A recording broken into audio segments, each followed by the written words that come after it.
Di usia 30 tahun, banyak yang menganggap bahwa seseorang harus telah mencapai sejumlah pencapaian tertentu, seperti memiliki rumah, menikah, memiliki anak, dan memiliki tabungan yang cukup besar. Namun, kenyataannya tidak selalu demikian. Sebagai contoh, ada seorang pria yang pada usia 30 tahunnya malah menghadapi berbagai masalah. Dia harus mendekam di penjara, mengalami perceraian, dan belum dianugerahi anak meskipun sudah menikah hampir 7 tahun. Pekerjaannya pun sangat menuntut, mengharuskannya berkeliling Indonesia, dan jarang bisa pulang ke rumah. Ironisnya, usahanya untuk bekerja keras malah membuatnya dianggap sebagai seorang kriminal dan dipenjarakan untuk waktu yang lama. Bayangkan betapa beratnya mengalami semua ini pada usia 30 tahun. Dan tahukah kamu siapa orang yang sedang kita bicarakan? Dia adalah Soekarno, presiden pertama negara kita, yang memproklamasikan kemerdekaan Indonesia. Hidup seorang tokoh sebesar.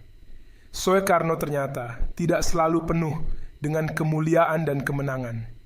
Beliau juga merasakan pahitnya di penjara. Soekarno tidak hanya di penjara, tetapi juga diasingkan jauh ke Tidore, Indonesia Timur, menjauh dari kampung halamannya. Mulai dari tahun 1929 hingga tujuan pembebasan Indonesia tercapai, Soekarno harus bertahan selama 16 tahun. Ini bukanlah waktu yang singkat. Selama 16 tahun itu, dia mengalami kegagalan berulang kali, difitnah, dan dihukum. Namun Soekarno tidak menyerah. Pelajarannya di sini adalah bahwa hidup adalah sebuah proses. Tidak perlu khawatir jika pada usia tertentu seseorang belum mencapai titik tertentu dalam hidupnya. Semua orang memiliki perjuangan dan proses yang berbeda-beda. Orang-orang di sekitar mungkin tidak memahami perjuangan yang sedang dilalui seseorang dan hanya bisa berspekulasi. Yang penting adalah tetap kuat dalam menghadapi komentar negatif dan selalu ingat tentang perjuangan yang telah dilalui. Pada usia 130 tahun, pencapaian bukan hanya tentang kekayaan atau harta, tetapi juga tentang seberapa besar perjuangan yang telah dilakukan untuk mencapainya. Jika hidup masih belum mencapai puncaknya, itu mungkin karena masih dalam proses perjuangan, bukan karena malas atau menunggu keberuntungan. Yang terpenting adalah terus berjuang dan tidak berhenti seperti yang dilakukan oleh Soekarno. Saya setuju, itu adalah sesuatu yang patut dihargai.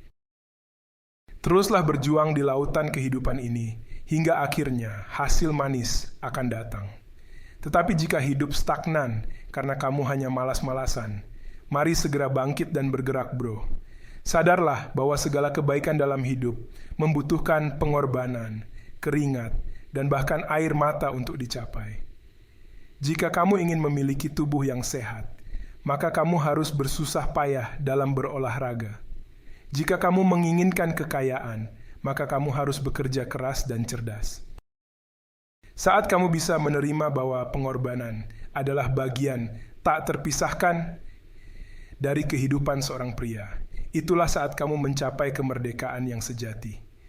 Jadi, jangan biarkan rasa takut, kebodohan, atau kemalasan menghalangi langkahmu. Semua itu hanya akan menjadi syair yang buruk di kolom komentar kehidupanmu. Marilah kita berharap agar bangsa Indonesia dapat mencapai kemerdekaannya dengan semangat yang